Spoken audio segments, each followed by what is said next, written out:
Vaishnavi foods, Vaishnavi dairy, Vaishnavi milk products dairy ఒక tanker Vaishnavi dairy నుంచి బయలుదేరింది. ఎక్కడికి పోవాలి? అది తిరుమలకు పోవాలి. AP 26 TC 4779 truck number. Vaishnavi dairy నుంచి ఏపీ 4779 అనే ట్రక్ నంబరు. వైష్ణవి డైరీ వచ్చి తిరుమల నుంచి ఐ థింక్ 10-12 కాళహస్తి తిరుమల మధ్యలో ఉంటుంది. అక్కడి నుంచి ఆ నెయ్యి ట్యాంకర్ అంతా నెయ్యి నింపుకొని బయలుదేరింది. ఎప్పుడు బయలుదేరింది? Way bill number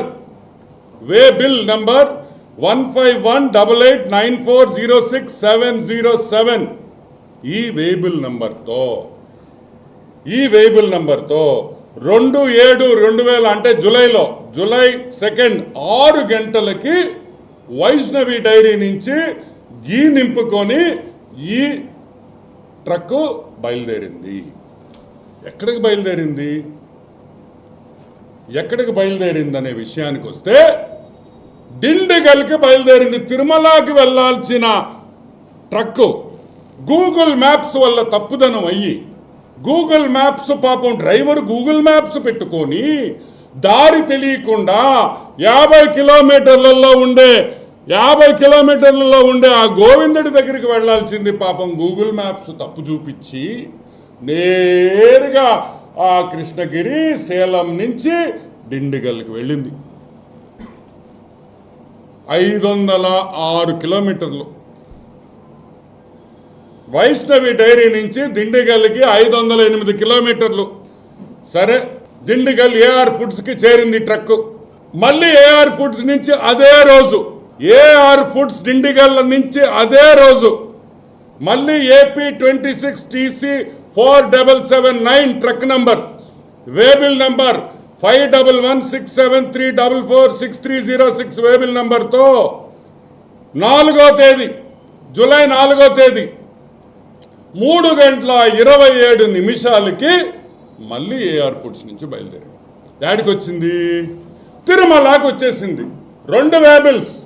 Vaishnavi dairy foods నుంచి బయలుదేరిన గీ ట్రక్, నెయ్యి ట్రక్కు డిండిగల్కి వెళ్ళి డిండిగల్లో మళ్ళీ వేరే వేబిల్ వేయించుకొని మళ్ళీ ఏఆర్ ఫుడ్స్ పేరుతో మళ్ళీ అదే తిరుమలకి వస్తుంది.